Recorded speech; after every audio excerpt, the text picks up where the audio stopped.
The year was 1886. A new school had just opened to serve the people of Rutherglen. Now, 112 years later, their descendants can look forward to learning in a building designed and equipped for the new millennium.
The fact that a collection of buildings, largely built in the 19th and early 20th centuries, could be adapted and used to teach pupils in the late 20th century is due not so much to the original builders as to the staff and pupils who have worked there over the years.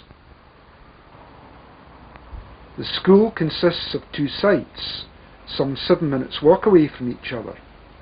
Since 1970, pupils, and to a lesser extent staff, have travelled regularly between the two sites on Melrose Avenue and Hamilton Road in all weathers, usually twice a day or more, just to reach classes.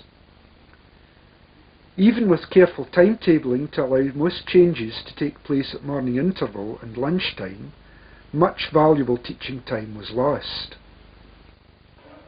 In the new school, not only are all the subjects on one campus, but linked by internal connecting corridors. A small detail, but an important one nonetheless.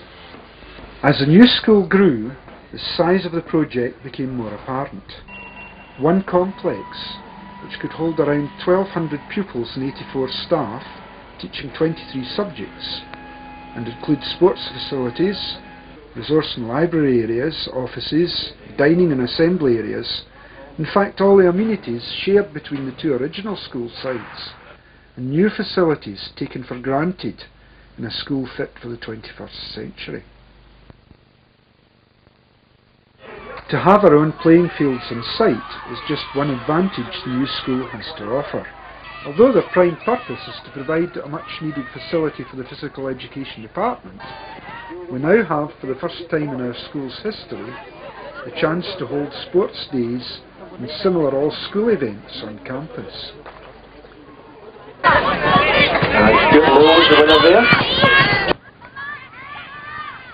In the past, local parks, playing fields and complexes like here at Crown Point have been used, with pupils and staff having to be bused to the event on many occasions. Although successful, these venues did limit us through time spent travelling and in some cases lack of sport facilities. Yes, off for the boys. Richard Jones winning by a mile. Alistair Green second place.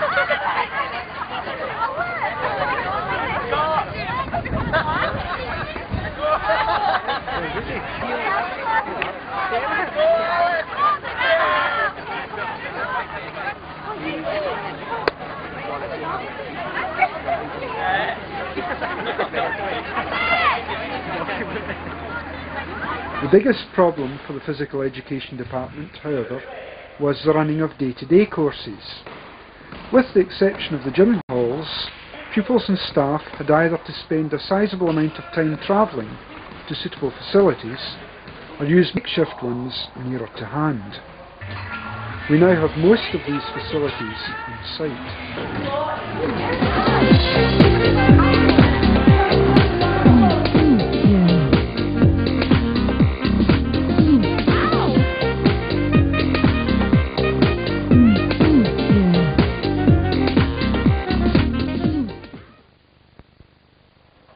19th century Rutherglen was a different place, a place of heavy engineering, of coal, steam and gas, where electricity was still several years away. Even when this extension was built in 1906, electrical fittings were not provided, the school board of the day being undecided as to whether to fit them or not. These buildings have witnessed many events over the years, from the coming of electricity through 2 world wars and on to the present day. New national courses and initiatives have meant changes to course contents, equipment used, even the very rooms in which the subjects are taught.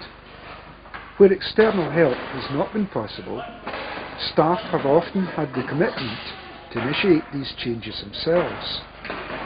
Whether old metalwork rooms were to be changed in order to allow craft and design to be taught, a garage was needed for the school minibus, or environmental improvements made to a quadrangle, stonelaw staff and pupils would rise to the challenge.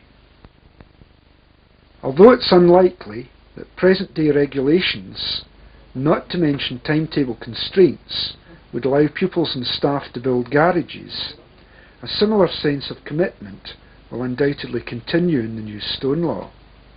Staff will continue to introduce new developments in education, and in doing so, ensure that our pupils have the opportunity to obtain the skills and qualifications needed for 21st century life.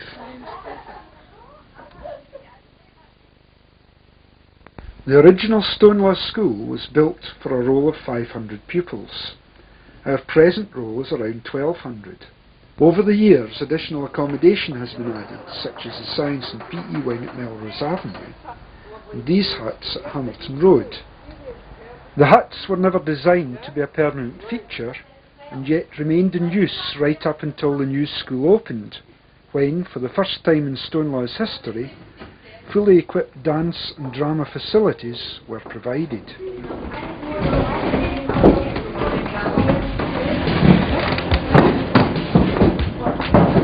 Okay, 3, 2, 1, action.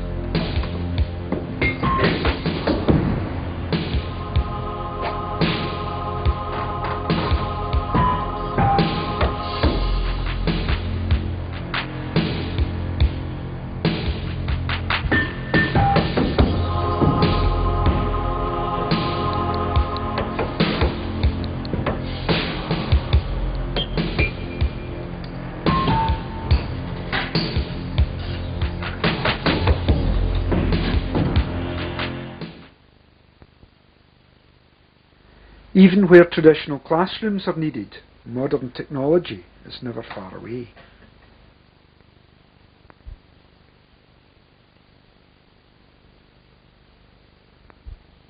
What you've got to do is you have to listen to the tape. It will say in German, for example, I've got 1 brother and 2 sisters. You then have got to write it down in English, what they've got. Nummer 2. Ich bin Ute. Ich habe 2 Schwestern. Nummer 3. Mein Name ist Oliver. Ich habe 3 Brüder und 2 Schwestern. What does that mean? Good. Tick it if you got it right. Nummer 2 said, ich habe 2 Schwestern. Ja, richtig. Okay, Nummer 3. Letter in German. Do you understand what you're doing? Good. Read that to yourself and write a letter in German. Dieter? Mein Name ist Jeline. Ich bin 12 Jahre alt. Ich wohne in Glasgow. Ich komme aus Schottland. Ich spreche Englisch und Deutsch.